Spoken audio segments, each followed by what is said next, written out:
tripartite, ici au milieu. C'est un honneur pour moi de représenter le Burkina Faso à ce grand rendez-vous, le Hackathon. Je suis venue pour avoir des partenaires, faire des réseautages, partager et voir ce que d'autres jeunes de ma génération proposent. Participer à un hackathon, en tout cas, on challenge en fait son projet.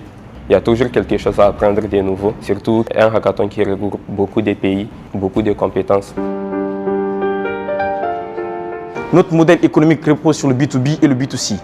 On était venu ici avec une idée un peu floue, mais aujourd'hui, nous sortons avec des projets bien bâtis, bien ficelés, qui peuvent nous permettre de rencontrer n'importe quel investisseur et de se faire financer.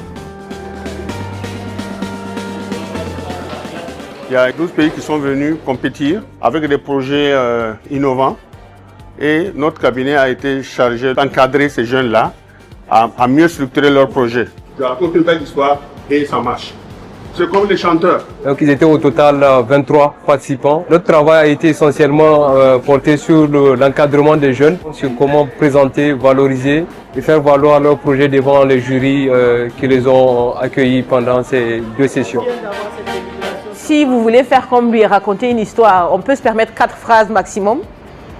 Mais après ça, vous allez tirer de ça, effectivement, le véritable problème, c'est quoi? «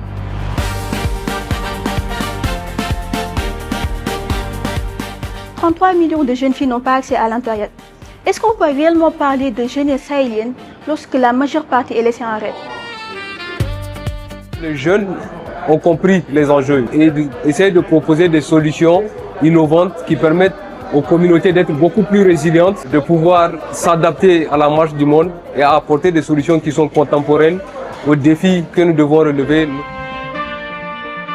C'est maintenant que ça commence, on va travailler très dur.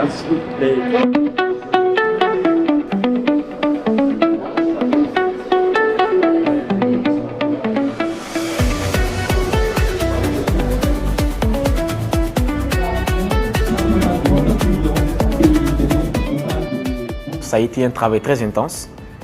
On a passé de temps de sommeil, on travaille presque toute la nuit, donc ça a été un challenge pour nous. Mais on peut dire que ça a été un challenge bénéfique parce qu'on ne sort pas de la même façon qu'on est venu.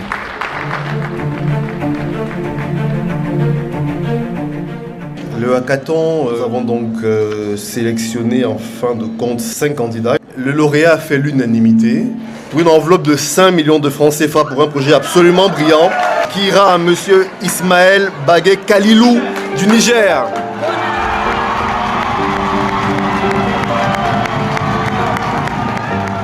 Je suis le lauréat du hackathon et j'ai gagné 5 millions de francs CFA. Alors mon projet s'appelle Gona Innov. Alors Gona Innov consiste à fabriquer des pulvérisateurs 100% local made in Niger pour pouvoir remplacer les pulvérisateurs d'orceau que les gens mettent au dos. Ces 5 millions-là vont surtout me permettre de pouvoir produire vraiment beaucoup de kits afin de les rendre accessibles à tout un agriculteur, quelle que soit sa position et sa localisation. Et surtout aussi pouvoir rendre accessibles nos solutions drones un peu partout en Afrique, surtout dans le Sahel. Élève ingénieur en 4e année de formation à l'école polytechnique, représentant du Sénégal et gagnant du prix Génération Future avec 2 millions de francs CFA. Ce qui m'a motivé à participer à ce hackathon, c'est vouloir défendre la cause des jeunes filles qui sont souvent pas écoutées, accompagnées, et ça, j'en ai fait mon affaire personnelle.